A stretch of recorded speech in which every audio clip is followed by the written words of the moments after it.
So should you trade the wheel strategy or credit spreads? That's what we're going to see in this video. I'm going to explain some of the differences that there are between the wheel strategy and credit spreads, and you're going to see that it has its pros and cons of trading the wheel strategy versus trading credit spreads and vice versa. That's why I wanted to make the video, so I can explain the differences between trading the wheel strategy versus trading the credit spread strategy, so you can make your own choice and see basically what fits you.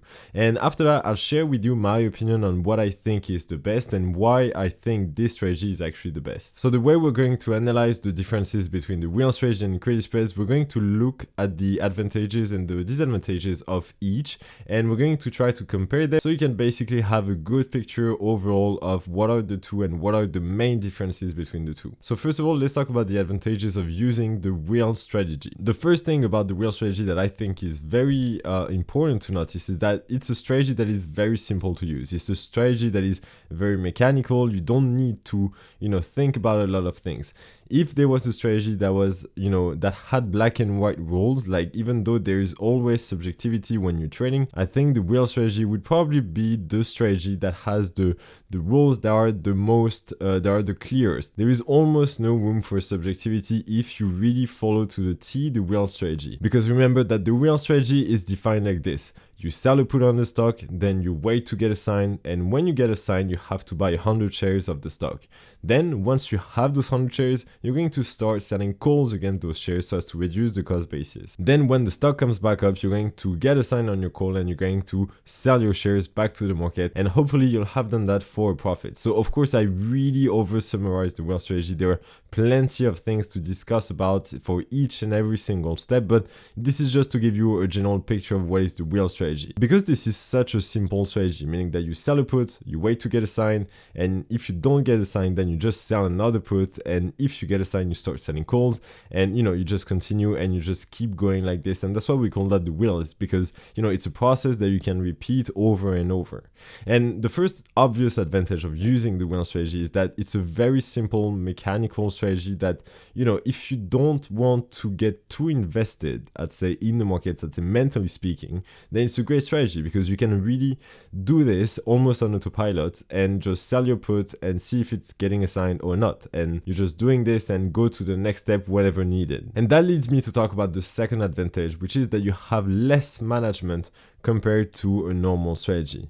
And of course, because when you're using the wheel strategy, as I said, it's really a step-by-step process. You can really go step by step. And by the way, if you haven't watched my video on how I use the wheel strategy, I really recommend you to watch it. I also share a spreadsheet in that video, so you should see the thumbnail and the link will be in the description of this video. So as I said, it's really such a low maintenance strategy because you almost can write on a piece of paper like step 1, sell put, step 2, get a sign and buy 100 shares, step 3, sell a call, step 4, get a sign on your call and sell back your shares. It can be as simple as this. So as I said, of course, it can get a lot more complicated when we go into the details, but theoretically, the wheel strategy is a very low maintenance strategy, which for a lot of people seem very appealing because you don't need to get too invested in the market mentally speaking. You don't need to think about like too much rolling and everything, and you can just follow step by step that strategy. After that, now that we have discussed about the advantages using the wheel strategy, let's talk about what are the cons, what are the disadvantages of using the wheel strategy, because there are some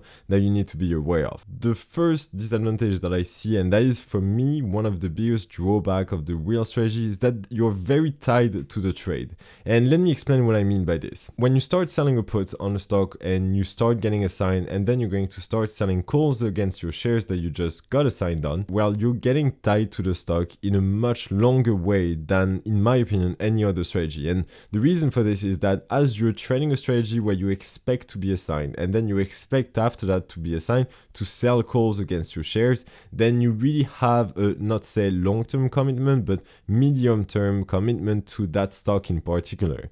And the risk that if, for example, there is something that arises for the stock and the stock starts plummeting, well, you're going to be stuck with a losing position where you had bought 100 shares of the stock, and now the stock, let's say, if it falls by 40%, 50%, then you're just stuck with that stock. That's why, as much as the wheel strategy is very nice for a lot of things, as I said before, it also has a disadvantage for me, that is that you're too tied to the stock itself. And spending month on the same stock, selling shares and selling calls and blah blah blah, I mean, this is really not not ideal for me. I'd rather be in the market as short as possible for a certain stock and just get out of it and just take my profit and move on to the next stock. After that, I gotta say that this is more of a personal disadvantage, meaning that if you don't mind about being tied to a stock that you don't mind owning on the long term, you are full on trusting that company and it's a quality stock, then I'd say fair enough. It might not be a disadvantage for everyone. But for me, I really believe that you never know what can happen on the stock. And if you are selling puts or selling calls against the shares that you already own and the stock starts crashing, well, you're going to be stuck with those losing shares.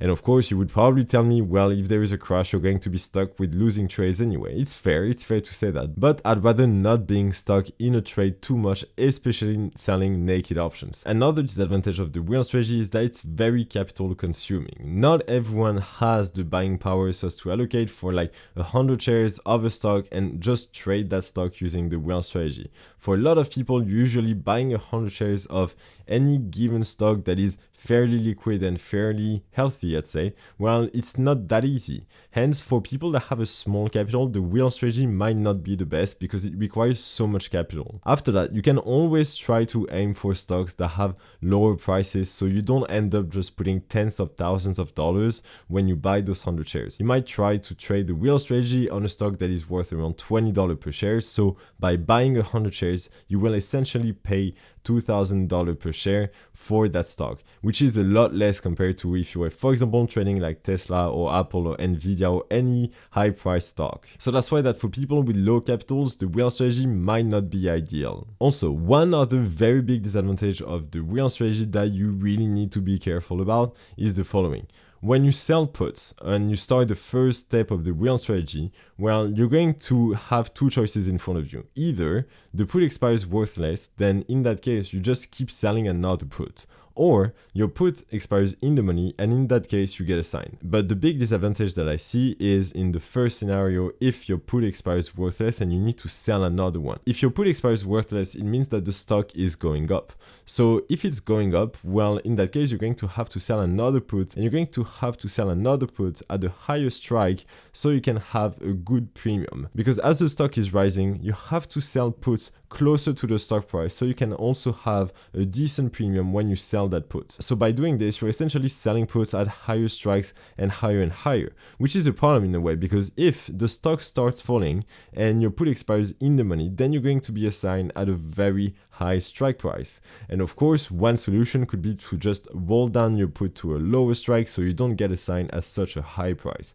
But in theory, that's the problem with the wheel strategy, is that you're going to have to sell puts at higher and higher strikes, which could cause you to be assigned at a very high price per share, which is not really ideal when you're going to start selling calls after that. And the reason it's not ideal is that if you're being assigned at $100 per share when the stock is falling at $80 per share, then it's going to be very hard for you to after that make a profit overall because you're so down on your shares. That's why it can be tricky when you keep selling puts after the other, because you're going to have to sell puts at a higher and higher strike so as to have decent premium. So you really need to be careful about this. So now that we talked about the wheel strategy, what about credit spreads? What are the advantages and disadvantages of using credit spreads? Well, the first advantage, and that the obvious one, is that you're going to be protected if the trade goes against you.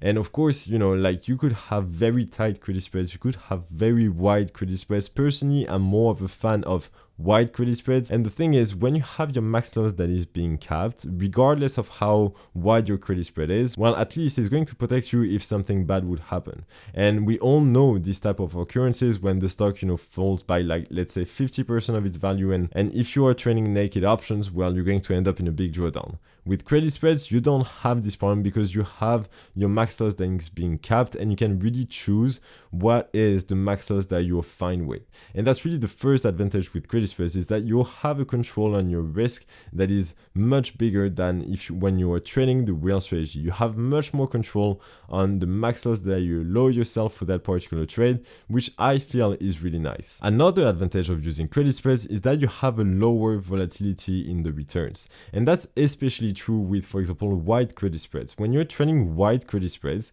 the long leg of the credit spread is usually around the 5 delta. It's very far out the money. And I've noticed when trading wide credit spreads that I have a lower volatility of returns. And the reason is very simple. If the stock is going against me, then my short leg is going to be in a loss. But my long leg will actually be in a profit because that long leg acts as an insurance. So as it's acting as an insurance, it's protecting me against really wild moves. Well, as it's acting as an insurance, it's going to be in a profit whenever the stock goes against me, which is going to reduce my current running loss on the trade. To give you a very basic example, if you decide to, for example, trade AT&T from the stock ticker T, and let's say that we're comparing selling a naked put versus selling a put credit spread on AT&T. Well, the difference would be that if the trade goes against you, instead of, for example, being in $100 loss when you're selling a naked put, well, by selling a put credit spread, you're only going to be in a max loss of, let's say, $70. And that's a very basic example. I'm really just taking numbers on the top of my head, but this is to show you my point. Like when you're trading wide credit spreads and, credit spreads in general, the max loss is going to be a lot smoother. I mean, you're going to have less volatility of returns, which is leading me to actually talk about the disadvantages of using credit spreads, because there are some, because even though you're protected, even though you have a capped max loss, there are still negative sides of actually trading credit spreads. And the first one is about what I just said before. As much as you have a lower volatility of returns, meaning that you're going to experience less drawdowns, you are also going to experience smaller profits compared to, for example, trading the wheel strategy and trading naked options. And the reason is very simple. When you trade naked options, like in the wheel strategy, you're going to have bigger max profits compared to credit spreads. And the reason is by buying that long leg when you're trading credit spreads, you're reducing your max profits. So regardless of how wide your credit spread or how tight it is, well, you're never going to have the same max profit as someone who would trade naked options. Someone who would trade naked options is going to make a lot more money compared to someone who trades credit spreads. And of course, that's always a trade-off. When you're trading credit spreads, you might have less volatility of returns, you might have less drawdowns, but you're going to make less money on the short term at least. And my philosophy personally when trading credit spreads, and for those who might watch my videos, you know that I'm really a big fan of trading wide credit spreads. And by the way, I made a video on the subject. I'll put the link in the description of the video if you want to see how I trade wide credit spreads exactly. And personally, I'm fine with giving up a bit of short-term profit because I believe that on the long term, when I will go through those crashes, I will be better off than someone who will have traded naked options. That's why I'm fine with buying that long leg that acts as an insurance, because it's going to allow me to smoothen my returns and make sure that I don't experience such big drawdowns compared to someone who would trade naked options, even though that means that I'm giving up a bit of profits on the short term, because I know that on the long term, I'll be in a better position than someone who will have traded naked options who will experience a bigger drawdown than me.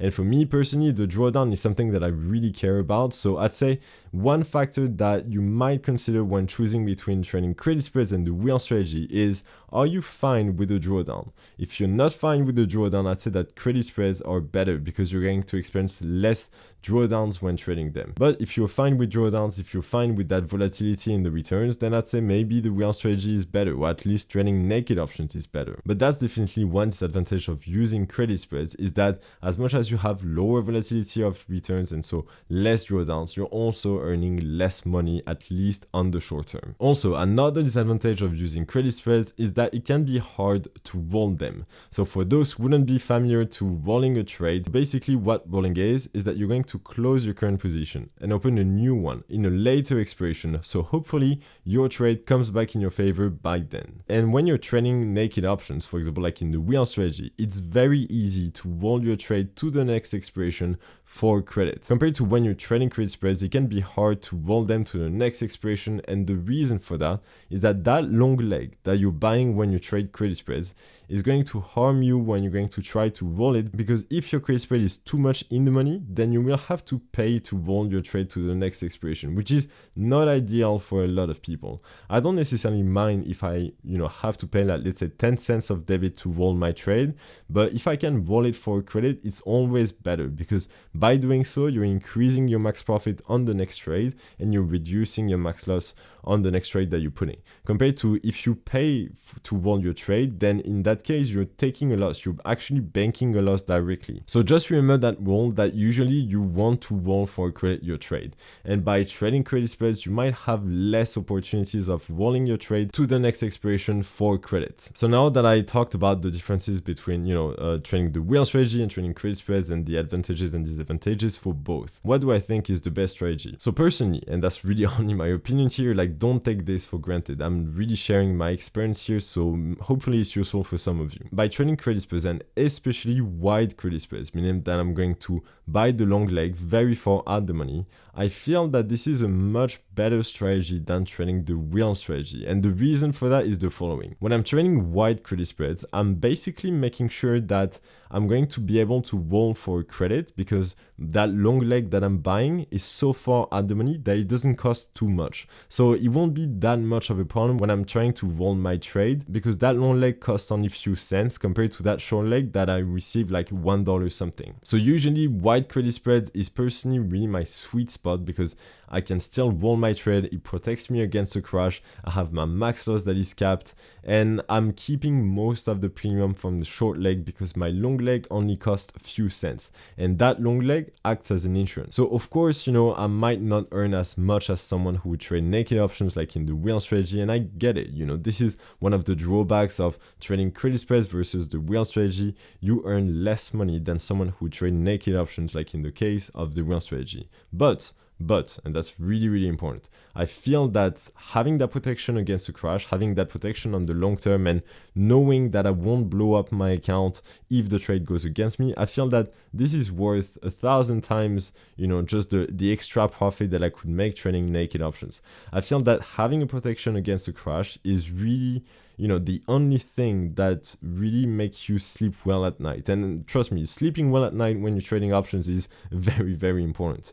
And personally, when I was trading naked options, too many times I found myself freaking out because I had a trade on. Well, I felt that if the underlying goes against me, I'm going to be in trouble. And of course, this is maybe just psychological, but you really need to take into account what is actually the way of trading for you that is comfortable, where you can sleep at night well. And trust me, the short-term profit is really not important compared to your mental health and making sure that you're fine when trading options. And personally, I found like a very good balance. I might make less money on the short term, but I know that, for example, I have less drawdowns, I have less volatility in the return, so I might make less on the short term, but I have like a smoother grind up in my returns. And I'd rather have like a smoother grind up rather than someone's performance who are just like having huge drawdown and then huge run-ups and then huge drawdowns again. I mean, this is not healthy for me, at least. After that, if you want to trade the wheel strategy and you prefer the mechanical and the simple aspect of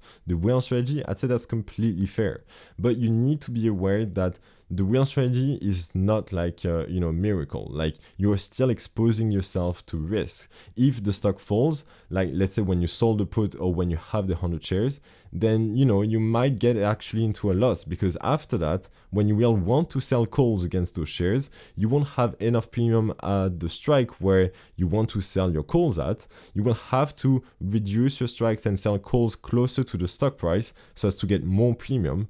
But in that case, you will find yourself in very dangerous situation where if the stock comes back up and you get a sign on your call, then you're going to actually realize a loss. So you really have like both sides. And personally, and of course I think always recommend, if I have anything to recommend, to trade credit spreads and wide credit spreads. And as I said, the reason is that you are protected against a big move against you. And I think that it's better and you sleep better when you have like that protection, but that's only my opinion. Maybe you're different. I hope you enjoyed that video where I shared the advantages and disadvantages of using credit spreads and the wheel strategy. I think those two strategies are very famous and very beginner friendly. So I think it's important to know what are the goods and bads about them. If you have any question or maybe any comments, I'd love to hear them, so don't hesitate to comment it below. I'll be happy to answer any question or just talk with you if you have any comment to make on this video. Please make good and informed decisions. I'll see you in the next video, and in the meantime, I wish you all the best.